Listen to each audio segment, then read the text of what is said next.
अस्सलाम वालेकुम नाजरीन, मैं साहिल खान और आप देख रहे हैं HR52 डिस्कवरी। इस वक्त आप जैसा कि देख रहे हैं, इसे काला पहाड़ कहते हैं जहां पर हम मौजूद हैं।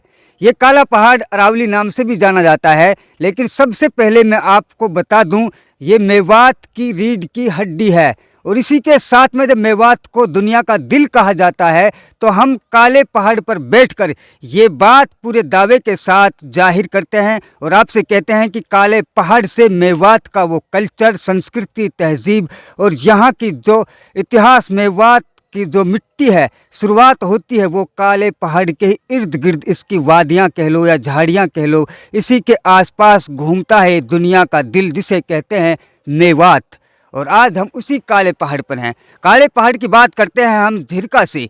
ये जो आपको नज़र आ रहा है ये सीन, ये झिरका का वो सीन है। इसे आप खोड़ा कह सकते हैं मेवाती में। और यहाँ से दूसरी तरफ है झिर हैं, ये झिरका ही एक खोला है। तो यहाँ पर आपको कभी हाजी महताब रूहानियत की दुनिया के बादशाह बनते हुए नज़र आते हैं और यहाँ लोग अपने अमल साधने के लिए आते हैं। यहाँ आपको बंदरों की बारात नज़र आती है, तो यहाँ शिव के भक्तों की भी भीड़ आपको नज़र आती है। लोग दुनिया की भाग दौड़ से परेशान होकर ऊब कर आखिर इस काले पहाड़ की वादी में क्या ढूंढने आते हैं, ये तो हमें मालूम नहीं। लेकिन ये ज़रूर सच है कि मेवात के लोगों का इससे एक खासा जुड़ाव है।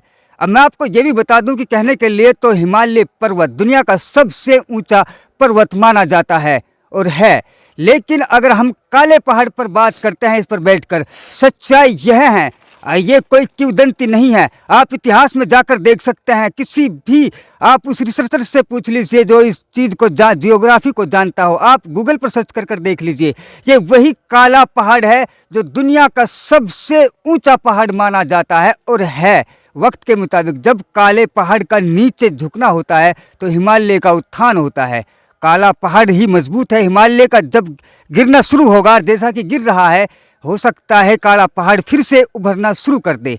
लेकिन कहा जाता है कि जब आर्यों से आने से पहले इसके ऊपर इसकी चोटियाँ इतनी ऊंची थी कि बादल इसे छूते थे, बर्फ इसके ऊपर पड़ती थी, यहाँ से कई नदियाँ निकलती थी।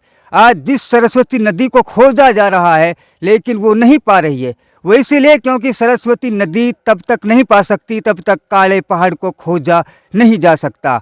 और ये काला पहाड़ दुनिया का सबसे ऊंचा पहाड़ है। कहने के लिए हिमालय कहा जाता है, लेकिन हिमालय इसके आगे बच्चा है। ये दुनिया मान भी चुकी है कि काला पहाड़ दुनिया का सबसे पुराना पहाड़ है। दुनिया का सबसे पुराना पहाड़ है तो सबसे ऊंचा भी है।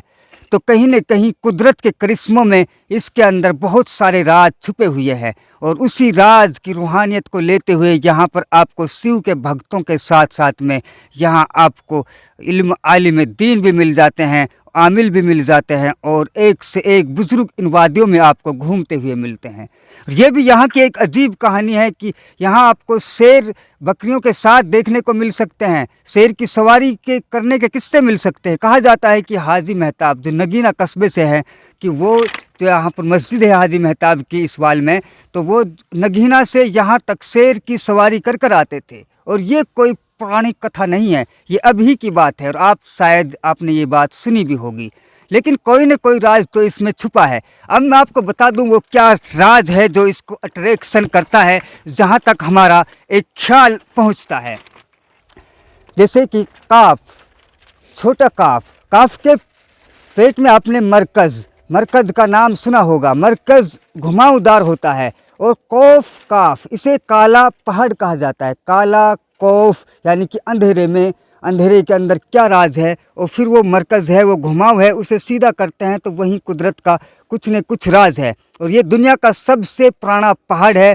तो कुंजी दुनिया की यहीं से शुरुआत होती है खुलने की और यहीं से फिर वापस लौटना होता है। तो ये एक ख़ास अहम जगह रखता है अपनी। मेवात को दुनिया का दिल इसलिए नहीं कहा जाता कि किसी पेंटर ने ट्रॉली पर लिख दिया हो। अगर आप तबलीग के काम से जुड़े हुए हैं या फिर मेवात में आप कुछ भी जो भी काम करते हैं, मेवात में सद्भावना के साथ साथ में आपको ला इलाहा इल्लल्लाह के कलमे के साथ में आगे तो बढ़ना होगा ही। लेकिन मेवात की जो कुदरती जो यहाँ की पहचान है, वो शराफत, शफाकत, जो यहाँ का भोलापन है, उसको खोने ना दें तो कुछ हो ही वक्त की बात है कि लोग मेवात को देखने के लिए तरस जाएंगे। आज जैसा कि मेवात की एक पहचान बनती जा रही है कि यहाँ के लोग दंगाई हैं, गोतस्कर हैं, चोरी करते हैं या फिर फ्रॉड, टकलूबाज, इस तरीक़ा की बातें, वो चंद लोग हैं। उनसे आप अपनी छवि बिगड़ने ना दे, क्योंकि आप जो हैं अपनी कीमत को समझिए।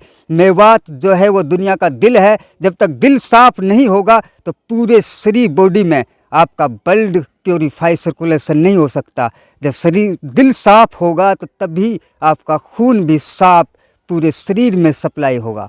तो इसलिए मेवात को पूरी तरीक़ा से सद्भावना के साथ आपको संभालना होगा और उन लोगों का बहिष्कार करना होगा जो कहीं न कहीं गलत तरीके से आपके नुमाइंदगी वाले पदों पर आ चुके हैं, या फिर जहाँ जहाँ भी आपको नज़र आ रहे हैं उन लोगों को आप इतनी तवज्जो ना दें। अगर कोई पवित्रता के साथ आपकी खिदमत करता हुआ आगे आ रहा है, आप उसी भोलेपन की तरफ लौट कर आइए। आपके बीच में एक तबलीग का बाग लग चुका है जो मौलाना इलियास ने लगाया है, उस पर आपको तवज्जो देने की ख़ास ज़रूरत है, क्योंकि इसी से आप दुनिया को महका सकते हैं। दिल तो आप हैं ही, सिर्फ अब इसे साफ करना बाकी है। तो आप देख रहे हैं डिस्कवरी सिंधबाज। अभी हम झिरका की आप उन खबरों से रूबरू कराएंगे जो बहुत सारी वहाँ कहानी छुपी हुई हैं। जैसे कि एक बड़कली से हाजरा जिंदनी नाम की कहानी शुरू होती है, उसका हम एपिसोड आपको ज़रूर जल्द से जल्द इसी चैनल पर दिखाएंगे। आप देख रहे हैं HR 52 डिस्कवरी। मैं साहिल खान, कैमरामैन सरताज खान के साथ। शुक्रिया, फिर मिलेंगे इसी काले पहाड़ पर।